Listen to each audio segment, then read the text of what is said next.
إن الحمد لله نحمده ونستعينه ونستغفره ونعوذ بالله من شرور أنفسنا ومن سيئات أعمالنا من يهده الله فلا مضل له ومن يضلله فلا هادي له وأشهد أن لا إله إلا الله وحده لا شريك له وأشهد أن محمدا عبده ورسوله يا أيها الذين آمنوا اتقوا الله حق تقاته ولا تموتن إلا وأنتم مسلمون يا أيها الناس اتقوا ربكم الذي خلقكم من نفس واحدة وخلق منها زوجها وبث منهما رجالا كثيرا ونساء واتقوا الله الذي تساءلون به والأرحام إن الله كان عليكم رقيبا يا أيها الذين آمنوا اتقوا الله وقولوا قولا سديدا يصلح لكم أعمالكم ويغفر لكم ذنوبكم ومن يطع الله ورسوله فقد فاز فوزا عظيما أما بعد فإن خير الحديث كتاب الله وخير الهدي هدي محمد صلى الله عليه وسلم وشر الأمور محدثاتها وكل محدثات بدعة وكل بدعة ضلالة وكل ضلالة في النار. قال الله تبارك وتعالى في القرآن المجيد والفرقان الحميد أعوذ بالله من الشيطان الرجيم بسم الله الرحمن الرحيم قاف والقرآن المجيد بل عجبوا أن جاءهم منذر منهم فقال الكافرون هذا شيء عجيب أئذا متنا وكنا ترابا ذلك رجع بعيد قد علمنا ما تنقص الأرض منهم وعندنا كتاب حفيظ بل كذبوا بالحق لما جاءهم فهم في أمر مريج أفلم ينظروا إلى السماء فوقهم كيف بنيناها وزيناها وما لها من فروج والأرض مددناها وألقينا فيها رواسي وأنبتنا فيها من كل زوج بهيج تبصرة وذكرى لكل عبد منيب ونزلنا من السماء ماء مباركا فأنبتنا به جنات وحب الحصيد والنخل باسقات لها طلع نضيد رزقا للعباد وأحيينا به بلدة ميتا كذلك الخروج كذبت قبلهم قوم نوح وأصحاب الرس وثمود وعاد وفرعون وإخوان لوط وأصحاب الأيكة وقوم تبع كل كذب الرسل فحق وعيد أفعينا بالخلق الأول بل هم في لبس من خلق جديد. قال النبي صلى الله عليه وسلم إذا صلت المرأة خمسها وصامت شهرها وحفظت فرجها وأطاعت زوجها قيل لها ادخل الجنة شئت من أي أبواب الجنة. معزز سامعین کرام، خواتین حضرات، میرے بھائیوں اور دوستوں، تمام قسم کی تعریفات و توصیفات اللہ رب العالمین کے لیے لائق و زیبا ہے، جس نے ہم تمام لوگوں کو پیدا کیا اور پیدا کرنے کے بعد ہمیں زندگی گزارنے کا بہترین طریقہ بھی قرآن و حدیث کے اندر بیان کر دیا۔ اللہ رب العالمین نے ہماری رہنمائی قرآن مجید کے ذریعے سے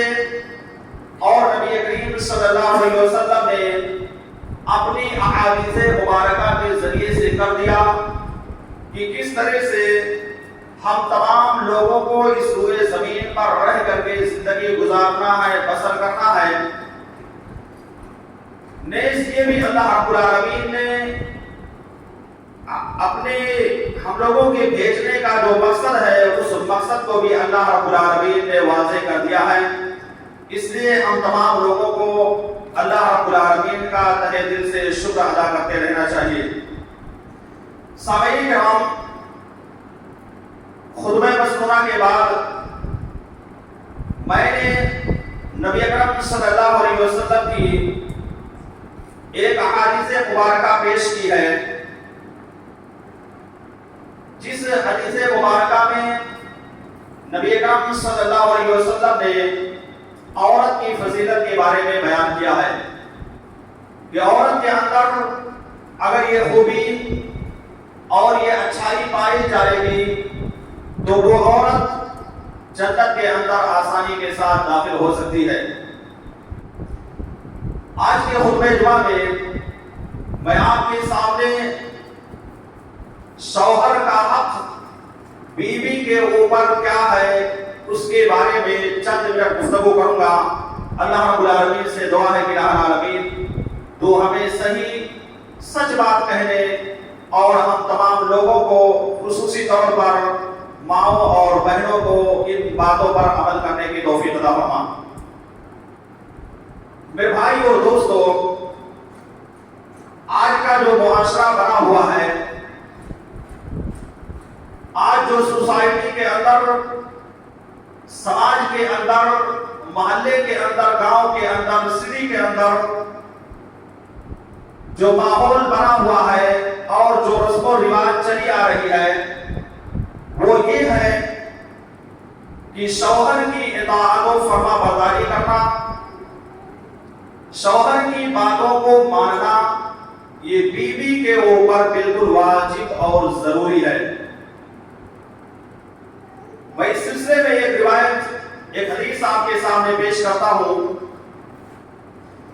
حسین بن محسن رضی اللہ تعالی عنہ حدیث کے راوی ہیں، وہ بیان کرتے ہیں کہ میری پھوپھی نبی اکرم صلی اللہ علیہ وسلم کے پاس آتی ہیں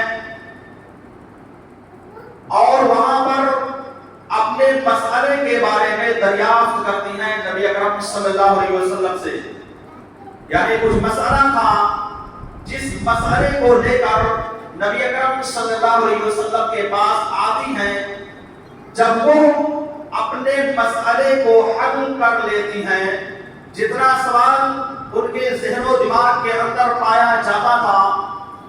جب اس سوال کو نبی اکرم صلی اللہ علیہ وسلم کے سامنے پیش کر کے جانکاری حاصل کر لیتی ہیں، اس کے بعد نبی اکرم صلی اللہ علیہ وسلم نے کہا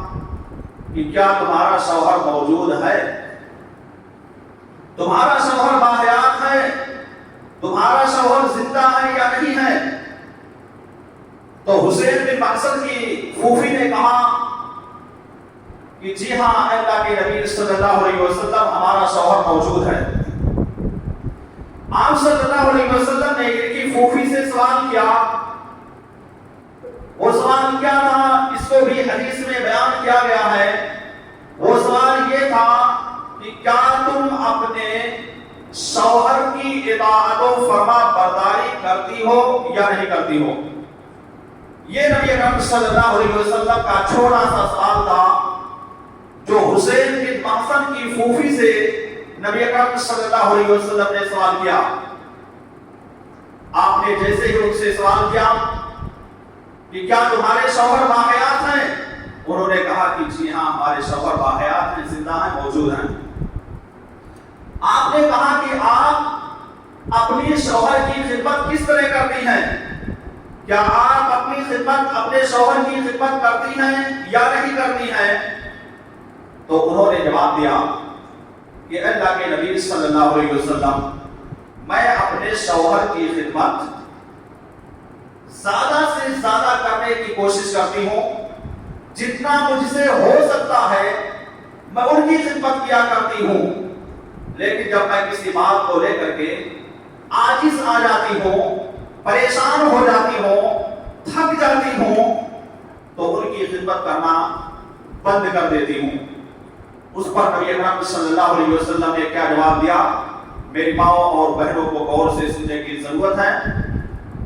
چونکہ یہ پیغام خصوصی طور پر آپ لوگوں کے لیے ہے اور آپ لوگوں میں سے وہ خواتین جن کی شادی ہو گئی ہے ان کے لیے خصوصی طور پر ہے۔ آپ نے کہا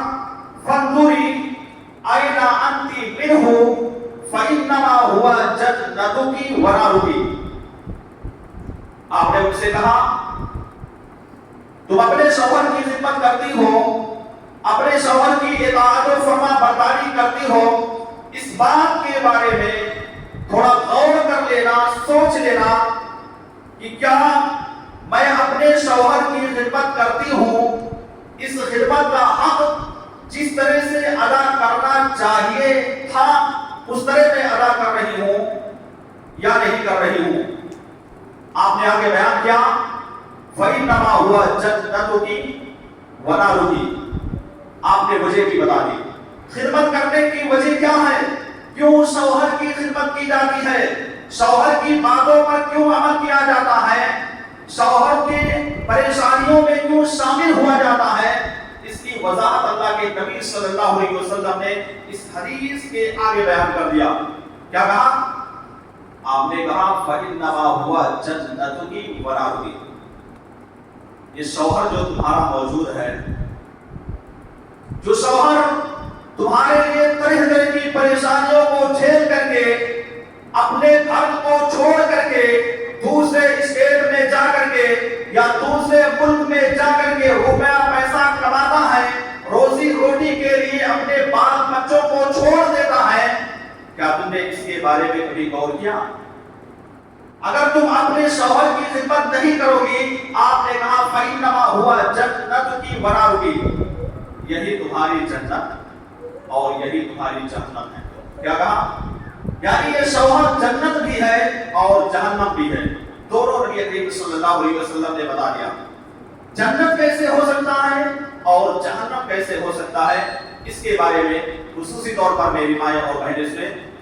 جنت اس طرح ہو سکتا ہے اگر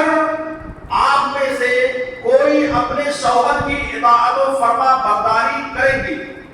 ہر بات کو ماننے کے لیے تیار رہے گی، شوہر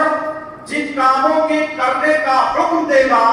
ان کاموں کو اگر آپ کریں گی، جن کاموں کے کرنے سے آپ کا شوہر آپ کو روک رہا ہے، آپ کو منع کر رہا ہے، اگر آپ ان چیزوں سے روک کر کے رہیں گی تو یہی جنت بن جائے گا۔ یعنی یہ اطاعت و فرما برداری کرنا ہی آپ کو جنت کے اندر داخل کر دے گا۔ یہ نبی اکرم صلی اللہ علیہ وسلم نے جنت اور جہنم کے بارے میں بتایا، لیکن اس کے برعکس آ جائیے، اس کا اپوزٹ، اس کے الٹے آ جائیے۔ یعنی شوہر کسی کام کے کرنے کا اگر اپنی عورت کو حکم دے رہا ہے، ایسے میں اگر اس کی بیوی اپنے شوہر کی بات نہیں مانتی ہے یا شوہر جن جگہوں پر جانے سے منع کر رہا ہے، کہہ رہا ہے کہ فلاں جگہ پر تم کو نہیں جانا ہے، فلاں کے گھر میں تم کو نہیں جانا ہے، فلاں مارکیٹ میں تم کو نہیں جانا ہے، فلاں کے شادی میں تم کو نہیں جانا ہے، یا اور بھی جو غلط جگہیں ہوتی ہیں ان جگہوں سے شوہر منع کر رہا ہے، روک رہا ہے، لیکن آپ پھر بھی نہیں رکتی ہیں، تو یہی جہنم ہو جائے گا، کیونکہ آپ اپنے شوہر کی اطاعت و فرما برداری نہیں کر رہی ہیں، اپنے شوہر کی باتوں کو نہیں مان رہی ہیں، جس کا نتیجہ کیا ہوگا یہ بھی آپ نے بیان کیا۔ اس کا نتیجہ یہ ہے کہ جہنم کے اندر داخل ہوں گی۔ میری ماؤں اور بہنوں، کتنا آسان ہے، آپ گھر کے اندر رہیے اور اپنے شوہر کی خدمت کرتے رہیے، شوہر کی اطاعت و فرما برداری کرتے رہیے، ہر بات کو ماننے کی کوشش کیجیے، جنت آسانی کے ساتھ آپ کو مل جائے گا۔ لیکن اگر آپ ان کی نافرمانی کریں گی تو جہنم کی بشارت باقاعدہ نبی اکرم صلی اللہ علیہ وسلم نے اس حدیث مبارک میں دے دیا۔ میرے بھائی اور دوستو، میری ماں اور بہنوں، آج کے معاشرے میں جو ہماری مائیں اور بہنیں بر وقت موجود ہیں، ان لوگوں کو نبی اکرم صلی اللہ علیہ وسلم کی جو صحابیات تھی، آپ کے دور کی جو خواتین موجود تھی، ان کی زندگی کو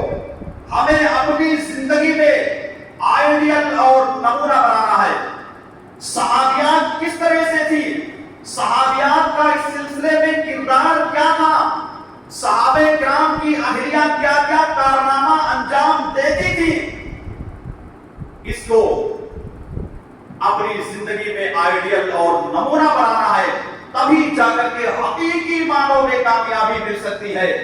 لیکن اگر آج کی جو فیشن یافتہ عورتیں پائی جاتی ہیں، جو فیشن بنا کر کے اپنے گھروں سے باہر نکلتی ہیں، جو اپنے شوہروں کی بات ماننے کے لیے تیار نہیں ہوتی ہیں، جس جگہ پر ان کا شوہر جانے سے منع کرتا ہے اسی جگہ پر جانے کے لیے تیار ہو جاتی ہیں، تو کبھی بھی میری ماں اور بہنوں غور سے سننا،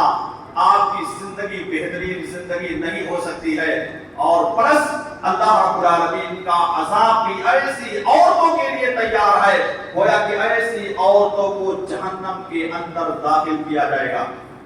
تو صحابیات کی زندگی کو ہمیں اپنی زندگی میں آئیڈیل بنانا ہے۔ آئیے میں آپ کو مثال کے ذریعے سے ایک دو صحابیات کا تذکرہ آپ کے سامنے پیش کرتا ہوں۔ سب سے پہلے نبی کریم صلی اللہ علیہ وسلم کی جو صاحبزادی تھی، چھوٹی بیٹی فاطمہ رضی اللہ تعالیٰ عنہ، فاطمہ رضی اللہ تعالیٰ عنہ یہ علی رضی اللہ تعالیٰ عنہ کی بیوی تھی۔ گویا کہ اللہ کے نبی نے فاطمہ کی شادی علی رضی اللہ تعالیٰ عنہ سے کی تھی۔ یہ علی رضی اللہ تعالیٰ عنہ نبی کریم صلی اللہ علیہ وسلم کے داماد تھے۔ تو فاطمہ رضی اللہ تعالیٰ عنہ جن کی فضیلت اتنی زیادہ ہے کہ ان کی فضیلت کے بارے میں اللہ کے نبی صلی اللہ علیہ وسلم نے اسی دنیا کے اندر کہہ دیا تھا، نساء اہل الجنہ، کہ فاطمہ رضی اللہ تعالیٰ عنہ یہ جنت کی جتنی بھی خواتین ہوں گی، جنت کے اندر جتنی عورتیں داخل ہوں گی، ان ساری عورتوں کا سردار اللہ کے نبی نے اسی دنیا کے اندر اپنی زبان سے اپنی لخت جگر نور نظر فاطمہ رضی اللہ تعالیٰ عنہ کے بارے میں کہہ دیا۔ کہا کہ کل قیامت کے روز جب اللہ رب العالمین عورتوں کو جنت کے اندر داخل کرے گا، عورتیں جب جنت کے اندر جائیں گی تو ان ساری عورتوں کا سردار فاطمہ رضی اللہ تعالیٰ عنہا کو اللہ رب العالمین بنائے گا۔ یہ فضیلت کس نے دی؟ یہ فضیلت اور یہ مقام و مرتبہ اللہ کے نبی صلی اللہ علیہ وسلم نے رب العالمین کے بیان کرنے کے بعد باقاعدہ دنیا کے اندر اپنی بیٹی کے بارے میں جنت کی بشارت بھی دے دی، اور امام اغوا پیشوا بھی ہونے کے لیے آپ نے کہہ دیا۔ ان کے بارے میں آتا ہے یہ فاطمہ جو علی رضی اللہ تعالیٰ عنہ کی بیوی تھی، یہ اپنے شوہر کی انتہائی زیادہ خدمت کیا کرتی تھی، اپنے شوہر کی خدمت کرنے میں ذرہ برابر بھی کوتاہی، کاہلی اور سستی نہیں کیا کرتی تھی، ہر وقت ایکٹیو رہا کرتی تھی، بالکل فرد ہو کر کے اپنے شوہر کی خدمت کیا کرتی تھی۔ اباؤں اور بہنوں میں سے کسی کے ذہن کے اندر یہ بھی سوال آ سکتا ہے، یہ صحابیات تھی، یہ ہمیشہ اپنے شوہروں کی خدمت میں لگا رہا کرتی تھی، ہمیشہ دین اسلام کے بارے میں لگی رہا کرتی تھی، اس لیے وہ ایسا کرتی تھی، ہم ایسا نہیں کر سکتے ہیں۔ ایسی بات نہیں ہے، بلکہ فاطمہ رضی اللہ تعالیٰ عنہا کا عالم یہ تھا کہ یہ فاطمہ چکی پیسا کرتی تھی۔ جیسے پہلے کے دور میں آٹا پیسنے کے لیے یا چاول وغیرہ تیار کرنے کے لیے کوئی آج کی طرح کی مشینیں موجود نہیں تھی کہ لے جاؤ دے دو آٹا پیس کر کے نکل گیا، اس طرح نہیں تھا، بلکہ اس دور کی خواتین اپنے ہاتھوں سے باقاعدہ آٹے وغیرہ پیسا کرتی تھی، جس کی وجہ سے فاطمہ رضی اللہ تعالی عنہا کا ہاتھ بالکل جھلکا ہو گیا تھا، بالکل جو ہے جھلکے کی طرح سے نظر آنے لگا تھا۔ یہ عالم تھا، لیکن اس کے باوجود وہ اپنے شوہر کو بالائے طاق نہیں رکھتی تھی کہ میں ان کی خدمت نہیں کروں گی، سب کچھ کام گھر بار کا کیا کرتی تھی اور شوہر کی خدمت کرنے میں کوتاہی اور کاہلی نہیں کرتی تھی۔ اتنی زیادہ محنت یہ کیا کرتی تھی۔ ایک مرتبہ جب کچھ غلام نبی اکرم صلی اللہ علیہ وسلم کے پاس آ گئے، خواہش پیدا ہو گیا کہ میرے باپ کے پاس کچھ غلام آئے ہوئے ہیں، نوکر آئے ہوئے ہیں، فاطمہ رضی اللہ تعالیٰ عنہ نے سوچا کہ جاتے ہیں اور لے کر کے آتے ہیں، وہی ہمارے گھر کا کام کرے گا۔ اب یہ چلی جاتی ہیں اپنے باپ کے گھر یعنی نبی اکرم صلی اللہ علیہ وسلم کے پاس، اور وہاں پر خادم کے بارے میں، نوکر کے بارے میں سوال کرنے لگتی ہیں۔ اس وقت نبی اکرم صلی اللہ علیہ وسلم موجود نہیں تھے، عائشہ رضی اللہ تعالیٰ عنہ موجود تھی، انہوں نے پوری بات سن لی۔ پھر فاطمہ رضی اللہ تعالیٰ عنہ لوٹ کر کے اپنے گھر آتی ہیں۔ جب اللہ کے نبی صلی اللہ علیہ وسلم اس جگہ پر پہنچتے ہیں اپنے کمرے میں، اپنے گھر میں، تو عائشہ رضی اللہ تعالیٰ عنہ نے پورا واقعہ بیان کر دیا کہ آپ کی چھوٹی بیٹی فاطمہ رضی اللہ تعالیٰ عنہ آئی ہوئی تھی اور خادم کے بارے میں، نوکر کے بارے میں سوال کر رہی تھی۔ نبی اکرم صلی اللہ علیہ وسلم فوراً وہاں سے نکل کر کے اپنے گھر، اپنی بیٹی کے گھر جاتے ہیں اور اپنے داماد علی رضی اللہ تعالیٰ عنہ اور اسی طرح سے فاطمہ رضی اللہ تعالیٰ عنہ سے کہا کہ تم لوگوں نے جس چیز کے بارے میں سوال کیا ہے اس سے بہتر چیز میں آپ کو دینے کے لیے آیا ہوا ہوں۔ یہ کہیں زیادہ بہتر اور افضل چیز ہے، اگر اس چیز پر عمل کرو گی تو بہت ہی تمہارا فائدہ ہونے والا ہے۔ وہ چیز آپ نے بیان کیا کہ جب تم اپنے بستر پر سونے کے لیے جاؤ، بستر پر جب آرام کرنے کے لیے رات میں جاؤ تو 34 مرتبہ اللہ اکبر کہہ لیا کرو، 33 مرتبہ سبحان اللہ اور اسی طرح سے 33 مرتبہ الحمدللہ کہہ لیا کرو۔ یہ تمہارے لیے اس غلام سے، اس نوکر سے کہیں زیادہ بہتر اور افضل ہے۔ یہ نبی اکرم صلی اللہ علیہ وسلم نے تحفہ دیا تھا فاطمہ رضی اللہ تعالی عنہا کو، جبکہ سوال کچھ اور کیے تھے، لیکن یہاں پر آپ نے یہ تحفہ دیا، اگر اس پر عمل کر لو گی تو یہ غلام، یہ نوکر جو تم چاہتے ہو نا، اس سے کہیں زیادہ بہتر تمہارے لیے ہو جائے گا۔ اس سے کیا بات معلوم ہوتی ہے؟ اس سے ایک بات یہ معلوم ہوتی ہے کہ اس کے ذریعے سے انسان کافی کامیابی حاصل کر سکتا ہے۔ سبحان اللہ، الحمدللہ، اللہ اکبر کہہ کر کے بہت ساری کامیابیوں کو، اچھائیوں کو اکٹھا کر سکتا ہے۔ گرچہ دنیا کے اندر انسان پریشانی اٹھائے گا، پریشانیوں میں مبتلا رہے گا، لیکن کل جب قیامت کا روز آئے گا تو اللہ رب العالمین ساری آسائشیں اور ساری اچھائیاں اس کے لیے اکٹھا کر دے گا اور وہاں پر وہ انسان عیش و عشرت کی زندگی گزارے گا۔ اس لیے میری ماؤں اور بہنوں، جو بھی پریشانی آئے گھر کے کام کاج کرنے میں، اس میں کبھی بھی گھبرانا نہیں چاہیے۔ ہر چیز کو اپنے سامنے رکھتے ہوئے اپنے شوہر کی خدمت ہر حال میں کرتے رہنا چاہیے۔ ذرہ برابر بھی کوتاہی اور کاہلی سے کام مت لینا، ورنہ کل قیامت کے روز باقاعدہ اللہ رب العالمین کی بارگاہ میں پچھتانا پڑے گا۔ دوسری چیز، خاوند کی فرما برداری بھی کرنا۔ جو عورت اپنے خاوند کی، اپنے شوہر کی فرما برداری کرتی ہے، اپنے شوہر کی ہر بات کو ماننے کے لیے تیار ہو جاتی ہے، جو بھی وہ کام کہتا ہے وہ نہ تو رات دیکھتی ہے نہ دن دیکھتی ہے، فوراً اپنے شوہر کی بات پر لبیک کہنے کے لیے تیار ہو جاتی ہے، جس جگہ پر اپنی بیوی کو لے جانے کے لیے تیار ہو جاتا ہے کہ فلاں کام کرنے کے لیے چلنا ہے، اس جگہ پر وہ بیوی تیار ہو جاتی ہے۔ یا بیٹا جو پریشان ہے، اس کی پریشانی کے پیچھے تم لگ کر کے اس کے دکھ کو، درد کو، تکلیف کو دور کرو، اس کے لیے تیار ہو جاتی ہے۔ تو ایسی عورت کی فضیلت کے سلسلے میں نبی اکرم صلی اللہ علیہ وسلم نے باقاعدہ ایک حدیث میں بیان کر دیا۔ کیا بیان کیا؟ آپ نے کہا اذا صلت المرأة خمسها، کہ جب عورت 5 نماز پابندی کے ساتھ پڑھ لے، 5 نماز جو اللہ رب العالمین نے تمام انسانوں کے اوپر، جو اللہ رب العالمین پر ایمان رکھتے ہیں، ان کے اوپر واجب کر دیا ہے، چاہے وہ مرد ہو یا عورت ہو۔ اگر یہ لوگ، یہ عورتیں پابندی کے ساتھ 5 نمازوں کے پڑھنے کا اہتمام کریں، ایک بھی نماز بغیر کسی عذر کے، بغیر کسی پریشانی کے نہ ترک کریں، تو ایسی عورت کے بارے میں آپ نے بیان کیا اور بھی تقریباً 4 چیزوں کا تذکرہ کیا۔ اس میں سے دوسری چیز یہ ہے کہ اگر یہ خواتین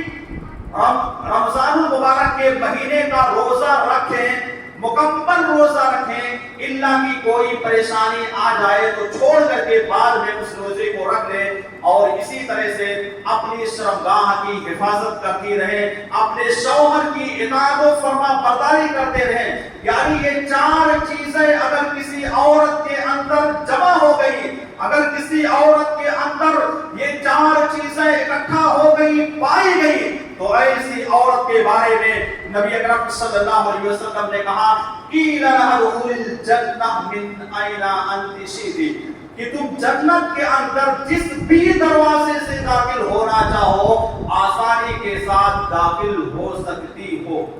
اس کے بارے میں کہا، آپ نے ان عورتوں کے بارے میں کہا جو اللہ رب العالمین پر ایمان رکھتی ہیں،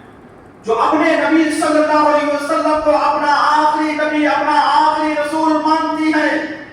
ایسی عورت کے بارے میں آپ نے کہہ دیا کہ اگر یہ چاروں چیزوں کا اہتمام کرنے لگے، پانچوں وقت کی نماز پابندی کے ساتھ پڑھنے لگے، رمضان المبارک کے مہینے کا روزہ پابندی کے ساتھ رہے، اپنی شرمگاہ کی حفاظت کرے، چاہے اس کا شوہر گھر پر موجود ہو یا نہ موجود ہو، ہر حال میں اپنی شرمگاہ کی حفاظت کرتے رہے اور اپنے شوہر کی اطاعت و فرما برداری کرتے رہے، تو ایسی عورت کو کہہ دیا جائے گا کہ جنت کے جو 8 دروازے پائے جاتے ہیں ان سارے دروازوں میں سے جس بھی دروازے سے تم کو داخل ہونا ہے داخل ہو سکتی ہے۔ میرے بھائیو، دوستو، میری ماں اور بہنوں، کتنا بہترین آفر اس حدیث میں موجود ہے۔ خواتین کے لیے تو انتہائی زیادہ آسان ہے۔ خواتین کو نہ تو گھر سے باہر نکل کر کہیں جانا رہتا ہے، جیسے ہی اذان کا وقت ہو فوراً وضو کرے، نماز اپنے گھر کے اندر پڑھے۔ باہر تو ان کو مردوں کی طرح جانا نہیں ہے کہ روزی روٹی کما رہا ہوں، دکان پر بیٹھا ہوں، یا اسی طرح سے بزنس کرنے کے لیے جا رہا ہوں، نوکری پر ہوں، میرے لیے یہ دقت ہے، یہ پریشانی ہے۔ اس طرح کی باتیں خواتین کے ساتھ نہیں ہے۔ اذان سنے فوراً پابندی کے ساتھ نماز کا اہتمام کر لے، رمضان کا روزہ آ جائے، رمضان کے مہینے کا روزہ رکھ لے، بالکل آسانی کے ساتھ وہ ان ساری چیزوں کو کر سکتی ہیں۔ اور جب ان ساری چیزوں کو کر لیں گی تو یقیناً میری ماں اور بہنوں آپ کے لیے جنت کا دروازہ کھلا ہوا ہے۔ اللہ کے نبی نے کہہ دیا ہے کہ جنت کا دروازہ اللہ نے کھول دیا ہے ایسی عورتوں کے لیے جس بھی دروازے سے وہ داخل ہونا چاہتی ہیں داخل ہو سکتی ہیں۔ اس لیے میری ماں اور بہنوں، جو موقع آپ کو ملا ہوا ہے یہ موقع بہت ہی بہترین ہے۔ جو جس کی بھی جوانی کی زندگی چل رہی ہو اور وہ یہ سوچ رہی ہو کہ ہم صرف جمعہ کے دن آ کر کے نماز پڑھیں گے، ایسی خواتین کو نبی کی اس حدیث کو اپنے سینوں کے اندر بٹھا لینا چاہیے اور یہ سوچ لینا چاہیے کہ اللہ رب العالمین نے اتنا بہترین آفر ہم کو دے رکھا ہے، اللہ کے نبی نے بھی یہ بہترین آفر جو دیا ہے اس کو اگر ہم تسلیم نہیں کریں گے، اس کو اگر ہم ماننے کے لیے تیار نہیں ہوں گے تو کل جب قیامت کا روز ہوگا رب العالمین وہاں پر سارے انسانوں کو آدم سے لے کر کے قیامت کی صبح تک جتنے بھی انسان آنے والے ہیں سارے انسانوں کو جمع کرے گا، اکٹھا کرے گا، اور وہاں پر جب حساب و کتاب لے گا نیکی میں کمی ہوگی تو بہت زیادہ شرمندگی کا سامنا کرنا پڑے گا۔ اس لیے میری ماں اور بہنوں، کافی دنوں سے یہ دماغ کے اندر آ رہا تھا کہ آپ لوگوں کے تعلق سے کچھ بیان کیا جائے، اس لیے آج کے جمعہ میں اس موضوع کا انتخاب کیا گیا ہے۔ تو اس کو یوں ہی اپنے ایک کان سے سن کر کے دوسرے کان سے نکالنے کی کوشش مت کرنا، بلکہ اس کو اپنے دل کی گہرائیوں میں، اپنے دل و دماغ کے اندر بٹھانے کی کوشش کرنا۔ اسی طرح سے ابو ہریرہ رضی اللہ تعالیٰ عنہ بیان کرتے ہیں، نبی اکرم صلی اللہ علیہ وسلم سے باقاعدہ سوال کیا گیا، پوچھا گیا، بات مت کیجیے بھائی لوگ، ہلو، مسجد کے اندر آنے کے بعد جب امام کا خطبہ چل رہا ہو تو آپ حرکت نہیں کر سکتے ہیں اور آپ کو بات کر رہے ہیں، یہ طریقہ نہیں ہے، یہ نبی صلی اللہ علیہ وسلم کی سنت کے خلاف ہے۔ مسجد کے اندر آپ داخل ہوں خاموشی کے ساتھ، جہاں بھی آپ کو جگہ ملے آپ بیٹھ جائیے، تب جا کر کے آپ کو جمعہ کی فضیلت ملے گی۔ آپ نے بات چیت کر لیا، جو نیکی تھی کہ ایک جمعہ دوسرے جمعہ کے درمیان کفارہ بن جاتا، وہ سب آپ کا برباد ہو گیا۔ اس لیے چلیے، جانکاری نہیں تھی لیکن آج جانکاری ہو گئی ہے، آئندہ سے اس طرح کی حرکت کرنے کی کوشش مت کرنا۔ آپ آئیے 2 رکعت پہلے سنت پڑھیے، سنت پڑھنے کے بعد اپنی جگہ پر بیٹھ جائیے۔ تو میں یہ کہہ رہا تھا کہ حضرت ابو ہریرہ رضی اللہ تعالیٰ عنہ کی حدیث سے اللہ کے رسول صلی اللہ علیہ وسلم سے سوال کیا گیا کہ وہ عورت جو اپنے شوہر کو خوش کر دے جب اس کا شوہر گھر کے اندر داخل ہو اور اتنا بہتر بناؤ سنگھار کر لے کہ اس کا شوہر بالکل اس کو دیکھ کر کے خوش ہو جائے اور اپنے شوہر کی اطاعت و فرما برداری کرنے کے لیے تیار ہو جائے، ہر بات کو ماننے کے لیے تیار ہو جائے اور ان چیزوں سے اپنے دامن کو بچا کر کے رکھے، اپنے آپ کو روک کر کے رکھے جس سے باقاعدہ اس کا شوہر نفرت کرتا ہے، جس کو پسند نہیں کرتا ہے، اس سے احتیاط کرے تو وہ عورت بھی جنت کے اندر آسانی کے ساتھ داخل ہو سکتی ہے۔ نبی اکرم صلی اللہ علیہ وسلم نے کیا کہا؟ بناؤ سے انکار کرنا، لیکن آج اس کے الٹا ہوتا ہے۔ میرے بھائی اور بہنیں غور سے اس بات کو سن لیں،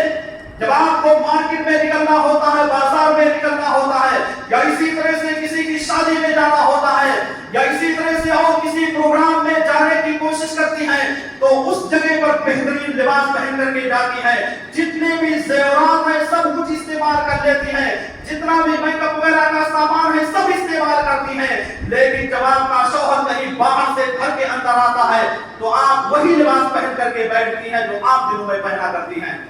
یہ بناؤ سنگھار کیا کسی شادی میں جا کر کے کرنا ہے؟ شادی میں جا کر کے کس کو دکھانا ہے؟ یا مارکیٹ میں جا کر کے بازار میں جا کر کے کس کو دکھانا ہے؟ اس کے لیے نہیں کہا گیا ہے، بلکہ اپنے شوہر کے لیے زینت اختیار کرنے کا حکم دیا گیا ہے۔ آپ کا شوہر جب گھر کے اندر آئے، جو بھی لباس آپ کے پاس مہیا ہو، جو بھی زیورات آپ کے پاس مہیا ہو، یا جو بھی چیزیں آپ کے پاس موجود ہو جو آپ کی خوبصورتی کو بڑھا سکتی ہو، ان چیزوں کو استعمال کیجیے صرف اپنے شوہر کے لیے، نہ کہ غیر محرم مردوں کے لیے، نہ کہ غیر محرم کے لیے جن کو دیکھنا جو ہے شریعت نے اجازت نہیں دی ہے، ان کے لیے نہیں کرنا ہے۔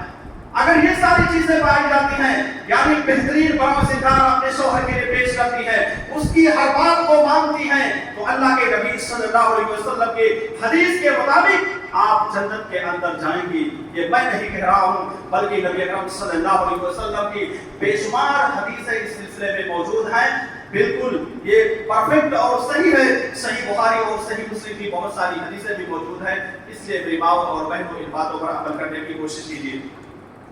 اسی طرح سے جو خواتین اپنے شوہر کی بات نہیں مانتی ہیں، اپنے آدمی کی بات نہیں مانتی ہیں، تو وہ یہ مت سوچیں کہ ان کو کچھ نہیں ہونے والا ہے، ان کا بہت برا انجام ہونے والا ہے۔ وہ انجام کیا ہے؟ نبی صلی اللہ علیہ وسلم نے بیان کیا، اثنان لا تجاوز صلاتهما رؤوسهما عبد ابقى من مواليه حتى يرجع وامرأة الاسد زوجها حتى ترجع، کہ دو شخص ایسے ہیں جن کی نماز ان کے سر سے اوپر نہیں جاتی ہے، گویا کہ ان کی نماز قبول نہیں کی جاتی ہے۔ دو انسان ایسے ہیں، وہ کون ہیں؟ آپ نے بیان کیا، ایک وہ غلام جو اپنے آقا کے پاس رہتا تھا اور آقا اس جگہ پر موجود نہیں تھا، گھر سے نکل کر کے بھاگ گیا، فرار ہو گیا، تو جب تک وہ غلام لوٹ کر کے نہیں آئے گا، جب تک وہ نوکر لوٹ کر کے نہیں آئے گا، وہ جتنی بھی عبادتیں کر ڈالے اس کی عبادت اللہ تبارک و تعالیٰ کی بارگاہ میں قابل قبول نہیں ہوگی۔ یہ پہلا شخص ہے جس کی عبادت اللہ رب العالمین کی بارگاہ میں قابل قبول نہیں ہوگی، اللہ رب العالمین اس کی عبادت کو قبول نہیں کرے گا۔ ہاں جب لوٹ کر کے واپس آ جائے گا، پھر اپنے غلام کے پاس پہنچے گا اور عبادت و بندگی کرے گا، تبھی جا کر کے اللہ تبارک و تعالیٰ اس کی عبادت کو قبول کرے گا۔ دوسرا آپ نے بیان کیا، وہ عورت جو اپنے شوہر کی نافرمانی کرتی ہے، جو اپنے شوہر کی باتوں کو مانتی نہیں ہے، جو اپنے شوہر کی اطاعت و فرما برداری نہیں کرتی ہے، تو ایسی عورت جب تک اپنے شوہر کی نافرمانی کرتی رہے گی، اپنے شوہر کی باتوں کو نہیں مانے گی، اس وقت تک اللہ رب العالمین اس کی عبادت و بندگی کو قبول نہیں کرے گا، گرچہ وہ پانچوں نمازوں کا اہتمام کیوں نہ کرتی ہو، صدقات و خیرات کا اہتمام کیوں نہ کرتی ہو، رمضان کے مہینے کا روزہ کیوں نہ رکھتی ہو، اور اسی طرح سے تہجد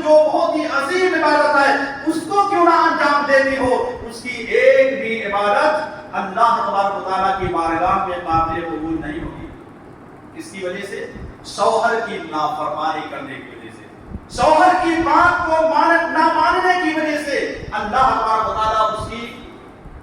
ان ساری عبادتوں کو قبول نہیں کرتا ہے۔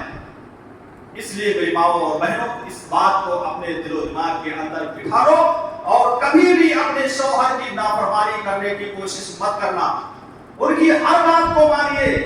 لیکن ہر بات کے ماننے کا مطلب یہ نہیں ہے کہ اگر آپ کا شوہر آپ سے شرک کرائے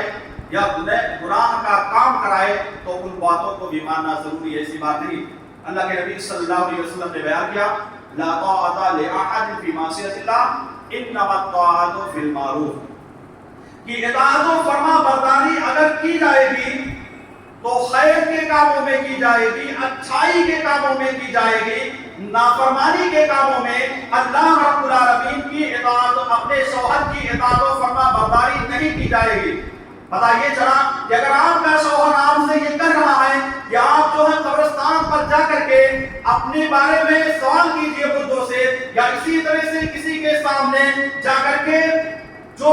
انسان کے بس میں نہیں ہے اللہ رب العالمین کے بس میں ہے، مثال کے طور پر بیٹا وغیرہ دینا یا اسی طرح سے بیماری کے بارے میں شفا یابی دینا، یہ اللہ رب العالمین کے بس میں ہے۔ آپ اگر ایسی مزاروں پر جائیں گے اور باباؤں کے پاس جو خود پریشان ہیں، پتہ نہیں کس حالت میں قبر کے اندر سوئے ہوئے ہیں، جو اپنی پریشانی دور نہیں کر سکتے ہیں، وہ دوسروں کی پریشانی کیسے دور کر سکتے ہیں؟ اگر ان کے پاس آپ جائیں گے، آپ کا شوہر کہہ رہا ہے تو اس جگہ پر اپنے شوہر کی اطاعت و فرمانبرداری نہیں کرنا، فوراً انکار کر دینا ہے، کہہ دینا ہے کہ تم ایسے غلط کام مجھ سے کرانے کی کوشش کرتے ہو، تم مجھ سے شرک کرنے کے لیے کہہ رہے ہو، میں اس چیز کو کرنے کے لیے تیار نہیں ہوں، میں کسی مزار پر نہیں جاؤں گی، میں جو ہے تعویذ وغیرہ استعمال نہیں کروں گی، یا اسی طرح سے میں غیر اللہ کے سامنے سجدہ ریز نہیں ہوں گی۔ یہ میری مائیں اور بہنیں ان شوہروں کے سامنے اس بات کو کہہ دینا کہ یہاں پر تمہاری اطاعت و فرما برداری نہیں کی جائے گی۔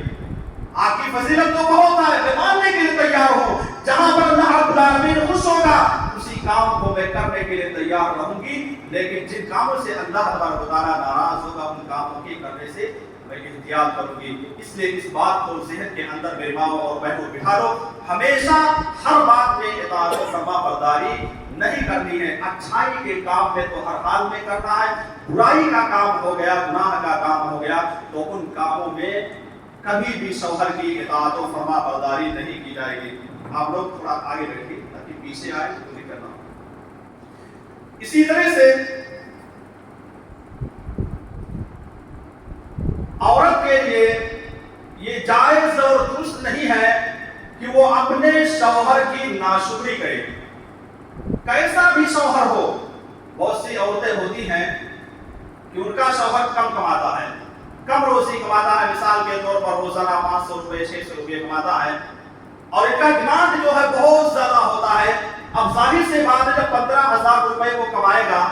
اور اسی میں گھر کے خرچ کو دیکھ رہا ہے اور عورت کا مطالبہ ہائی فائی رہے گا تو وہ کہاں سے پورا کر پائے گا؟ اگر ایسی عورتیں کہتی ہیں اس کی ناشکری کرتے ہوئے کہ جب سے میری شادی ہوئی مجھ کو چین و سکون نہیں ملا، جب سے تمہارے گھر کے اندر آئی بہترین لباس بہترین کپڑا نہیں مجھ کو ملنے پایا، جب سے میں تمہارے گھر کے اندر آئی بہترین کھانا نہیں مجھ کو میسر ہوا، یا جس گھر میں میں رہتی تھی اپنے والدین کے گھر میں اس طرح کا مجھے گھر نہیں ملا۔ اس طرح کی ناشکری اگر کوئی عورت کرتی ہے تو ایسی عورت کے بارے میں بھی اللہ کے نبی صلی اللہ علیہ وسلم نے بیان کر دیا کہ ایسی عورتوں کے لیے یہ جائز نہیں ہے کہ وہ اپنے شوہر کی نافرمانی کریں۔ اگر اپنے شوہر کی نافرمانی اور ناشکری کریں گی تو اللہ رب العالمین ایسی عورتوں سے بھی ناراض ہو جائے گا اور ایسی عورتوں کا ٹھکانہ بھی جہنم ہوگا، گویا کہ جہنم کے اندر جائیں گی۔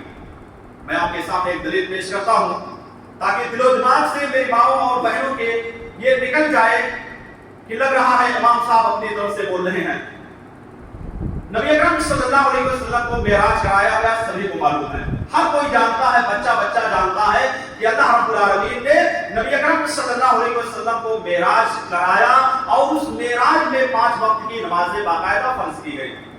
تو جب آپ صلی اللہ علیہ وسلم وہاں پر گئے اللہ رب العالمین کے پاس، 5 نمازوں کو واجب کیا گیا تو آپ کو جنت اور جہنم کا سیر و تفریح کرایا گیا. ظاہر سی بات ہے جب ایک مہمان آتا ہے تو انسان کوشش کرتا ہے کہ زیادہ سے زیادہ اس کو ٹہلا گھما دے تاکہ یہاں کے بارے میں جانکاری ملے. آپ کے گاؤں میں کوئی آئے گا اس جگہ پر تو آپ بھی کوشش کریں گے کہ یہاں کی جو بہتر چیزیں ہیں, اچھی چیزیں ہیں, جو چیزیں دوسری جگہ پر موجود نہیں ہیں, وہاں پر لے کر کے جانے کی کوشش کریں گے. تو جب وہاں پر آپ صلی اللہ علیہ وسلم پہنچے تو فرشتوں نے باقاعدہ جنت اور جہنم کی سیر و تفریح کرائی. آپ صلی اللہ علیہ وسلم جہنم کے اندر گئے تو وہاں پر بہت زیادہ عورتوں کو دیکھا کہ بہت ساری عورتیں جہنم کے اندر موجود تھی. نبی اکرم صلی اللہ علیہ وسلم نے باقاعدہ خطبہ دیتے ہوئے فرمایا کہ میں جب اللہ رب العالمین نے مجھے بلایا تھا, وہاں پر گیا ہوا تھا معراج کی رات میں, تو میں نے بہت ساری عورتوں کو دیکھا کہ وہ جہنم کے اندر موجود ہیں. صحابیہ نے سوال کیا کہ آخر کیا وجہ اللہ کے نبی کی اتنا زیادہ عورتیں جہنم کے اندر ہیں؟ تو آپ صلی اللہ علیہ وسلم نے کہا کہ تم لوگ اپنے شوہر کی ناشکری بہت کرتی ہو. تم اپنے شوہر کی جو بھی چیزیں موجود ہوتی ہیں ان چیزوں پر قناعت نہیں کرتی ہو بلکہ ناشکری کرتی ہو, جس کی وجہ سے تم جہنم کے اندر موجود ہو. اور اسی میں آپ نے یہ بھی فرمایا کہ تم صدقات و خیرات نہیں کرتی ہو, جس کی وجہ سے تم جہنم کے اندر سب سے زیادہ موجود ہو. تم کو سب سے زیادہ جہنم کے اندر دیکھا گیا. تو یہ نبی کریم صلی اللہ علیہ وسلم نے بیان کیا کہ ناشکری کرنے کی وجہ سے اگر کوئی عورت اپنے شوہر کی ناشکری کرتی ہے, جو کھانا مل رہا ہے اس کھانے پر قناعت نہیں کرتی ہے, اس کھانے کو اللہ کا شکر ادا کرتے ہوئے نہیں کھاتی ہے, بلکہ بار بار یہ کہتی ہے کہ وہی سبزی, وہی ترکاری اور وہی ساری چیزیں روزانہ مل رہا ہے, کبھی بھی گوشت وغیرہ کھانے کو نہیں ملتا ہے, بریانی وغیرہ نہیں ملتا ہے, مندی وغیرہ نہیں ملتا ہے, یا جو بھی چیز ہے ان ساری چیزوں کو کہتی ہے ناشکری کے طور پر. تو ایسی عورتیں کان کھول کر کے سن لے کہ کل قیامت کے روز ایسے لوگوں کو اللہ رب العالمین کے سامنے جواب دینا پڑے گا, اور اس کا سزا یہی ہوگا کہ ایسی عورتیں جہنم کے اندر جائیں گی. اس لیے میری ماؤں اور بہنوں, جو بھی چیز آپ کو ملے اس پر سب سے پہلے اللہ رب العالمین کا شکر ادا کیجئے, پھر اس کے بعد اپنے شوہر کا تہہ دل سے شکریہ ادا کیجئے کہ تمہاری وجہ سے ہم کو یہ کھانا مل رہا ہے, تمہاری وجہ سے ہم کو یہ لباس مل رہا ہے, جو بھی ہو, کم دام کا ہو, کم قیمت کا ہو, مہنگا ہو, جیسا بھی ہو, اس پر ہر حال میں شکر ادا کرتے رہیے. کیونکہ جب شکر ادا کریں گے تو اس کا فائدہ یہ ہوگا کہ اللہ رب العالمین اور زیادہ بڑھا کر دینے کی کوشش کرے گا. اللہ رب العالمین سے دعا ہے کہ الہ العالمین ہم تمام لوگوں کو ان باتوں پر عمل کرنے کی توفیق عطا فرما. الہ العالمین ہماری ماؤں اور بہنوں کو جن کی شادی ہو گئی ہے اور جن کی شادی ہونے والی ہے, خصوصی طور پر ان باتوں پر عمل کرنے کی توفیق عطا فرما, اور اپنے شوہر کی خدمت کرنے کی بھی توفیق عطا فرما. جو عورتیں اپنے شوہر کی نافرمانی کرتی ہیں ان عورتوں کو ان باتوں کو سننے کے بعد, قرآن و حدیث کی باتوں کو سماعت کرنے کے بعد اسی کے مطابق عمل کرنے کی توفیق عطا فرما. آمین. وآخر دعوانا ان الحمد للہ رب العالمین.